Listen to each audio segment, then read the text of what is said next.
E aí, comandante, seja bem-vindo a mais um Café com o Comandante. Tá feliz? Então vamos lá. A série O Café com o Comandante é onde eu respondo para vocês as perguntas que vocês fazem para mim aqui no YouTube. E se você quiser ter uma pergunta tua respondida também, é simples. Nesse próprio vídeo, nos comentários, você vai deixar a sua pergunta. Eu vou pedir para alguém da minha equipe olhar a tua pergunta e num vídeo futuro eu vou vir aqui responder a pergunta que você fez. Para você ser avisado, é muito simples. Ativa a sineta, se inscreva no canal do YouTube do EAG Empresa Autogerenciável e ativa a sineta, porque toda vez que a gente subir um vídeo do Café com o Comandante, você vai ser avisado e se eu responder a tua pergunta, você não vai perder as respostas. Então, estamos combinados? É só você fazer isso e vamos lá.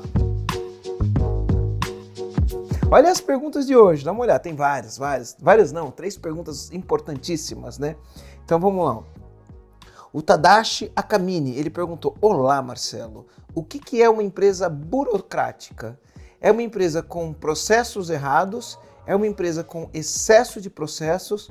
Como não ser uma empresa burocrática? Então vamos lá, na minha concepção, uma empresa burocrática é aquela que você tem que ficar empurrando pastinhas para as coisas saírem. O que é isso, Marcelo, de ficando empurrando pastinha? Então vamos supor que na tua empresa precisa comprar um Clips, né? Então para comprar um Clips, o cara precisa ir lá preencher uma solicitação do Clips. Aí esse Clips, você empurra a pastinha, coloca numa pasta a solicitação e aí você vai mandar para o chefe do teu departamento. Aí o chefe do teu departamento vai pegar essa pastinha, vai assinar, vai validar, vai mandar lá para o setor de compras. Aí a pessoa do setor de compras, ela recebe aquilo, faz um monte de questionamento, vê se foi tudo preenchido direito, se tem alguma coisa errada. Depois de ela fazer isso, ela vai mandar para o gerente de compras. Aí o gerente de compras analisa aquilo, aí ele vai e olha o orçamento para ver se ele pode comprar ou não, e aí ele aprova a compra. Aí depois que foi para o gerente de compras, aí ele vai passar isso daí para o financeiro, que é para o financeiro olhar e ver se ele aprova a compra disso. Aí depois que o financeiro aprovou, vai para o dono da empresa aprovar a compra do Clips. Isso é uma empresa burocrática que dificulta o processo. O processo não é ágil. O processo precisa ficar passando por um monte de gente, preenchendo um monte de papel para fazer as coisas acontecer, igual é nos órgãos públicos brasileiros. Não é bem assim que funciona? Você vai num monte de lugar para fazer um negócio que você podia simplesmente fazer direto? Isso é uma empresa burocrática. Então, não é porque ela é cheia de processos, é porque ela cria tantas regras, que em vez de facilitar a vida, dificulta a vida, tá? Como fazer para não ter uma empresa burocrática? Tenha um pensamento de agilidade, tenha um pensamento de velocidade. Se você tiver como valores velocidade, se você tiver como valores agilidade, você vai evitar esse tipo de coisas que causam mais confusão do que solução, beleza? Show de bola! Agora eu vou para a segunda pergunta. A segunda pergunta quem fez foi o Rafael Cravo, tá? E o Rafael Cravo fez uma pergunta bem interessante, que é: como implantar metas comportamentais? Existe alguma forma de medir através de indicadores ou é mais na percepção do dia a dia? É um pouco dos dois, vou te explicar exatamente como funciona, tá? Quando você quer um comportamento, vamos supor que você tem um funcionário que você gostaria que esse funcionário fosse mais organizado, né? Então, mais organizado é uma meta comportamental. Ele comportamentalmente tem que ser uma pessoa mais organizada. O que você faz? Primeira coisa, você vai desconstruir a palavra mais organizado. A gente chama isso de desengravidar. Vai desengravidar a palavra mais organizado. Aí como você vai fazer isso?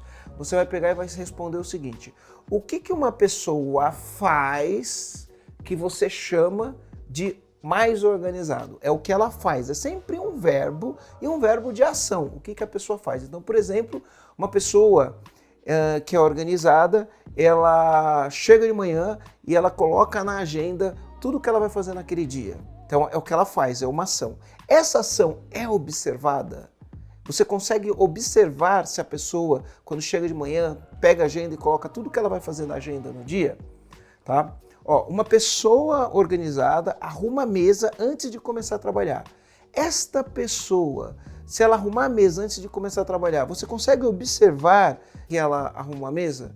Legal. Se você conseguir criar isso, são assim que você cria os indicadores, né? Indicadores SMART de metas comportamentais. Eu recomendo que para cada comportamento você crie 8 indicadores. Tá? Até 8 indicadores, de 6 a 8 indicadores. E aí você vai fazer isso. E aí como você faz? Você estabelece uma meta e fala, ó, tua meta, comportamentalmente falando, eu preciso que você melhore a tua organização. E aí você pode dar uma nota, você quantifica a nota. O que é quantificar uma nota? O que é quantificar uma nota? Sabe escola de samba? Quando a escola de samba entra e fala assim, bateria nota 10, bateria nota 9.8. Então a pessoa, para dar uma nota 10, 9.8, ela seguiu alguns critérios. E esses critérios têm que ser critérios observáveis. Então ele observou alguma coisa para poder dar uma nota. Ele quantificou aquilo. Então, por exemplo, quando você vê uma apresentação de ginástica olímpica, que a ginasta vai lá, faz os movimentos e depois vem alguém dar uma nota. Quando eles dão a nota, eles observaram alguns movimentos que se foram feitos ou se não foram feitos e a partir disso ele dá nota. Quando um surfista pega uma onda, eles dão uma nota para a onda. Para eles darem uma nota para a onda, eles adotam critérios onde eles vão dar nota. Mas eles não estão medindo, eles estão quantificando quanto foi aquela onda, quanto foi aquele salto, quanto foi aquela bateria. Estão quantificando. Você pode fazer isso na sua empresa. Então pensa aqui de novo, voltando para o mais organizado. Tá? Você quer que a pessoa seja mais organizada, você cria 5 critérios, 6 critérios, 7, 8 critérios do que uma pessoa organizada faz, é sempre o que ela faz. Criou esses critérios, no dia a dia você começa a observar. E aí você dá uma nota, quantifica, olha, sua organização está 4. E aí vai falar para a pessoa, por que é 4? Ó, você não arruma a tua agenda no dia a dia. Tá? Ó, você não arruma a sua mesa no dia a dia. Você não tem uma lista de to-do list do que fazer. E aí você vai dando nota. Então, por isso, tua nota é 4. E a tua meta agora é aumentar a tua nota para 7. E aí você pergunta para o colaborador, o que você vai fazer para atingir uma nota 7 comportamentalmente? Tá? É assim que você faz, tá? Não é tão intuitivo assim, mas essa é a melhor maneira de você fazer isso e a pessoa ter clareza de como ela melhora o comportamento dela, tá? Isso que eu acabei de ensinar aqui é uma ferramenta que a gente tem no EAG que ela é exclusiva para quem faz a imersão avançada do EAG. Eu entreguei aqui para vocês de bandeja, tá? Exatamente a lógica por trás dessa ferramenta. Beleza? Vamos lá. Então, a pergunta número 3, tá? Do Max Souto. Max Souto falou, fico agradecido em ter respondido o meu comentário, gostaria de fazer uma pergunta. Provavelmente eu já respondi alguma pergunta dele, ele está colocando em cima, tá?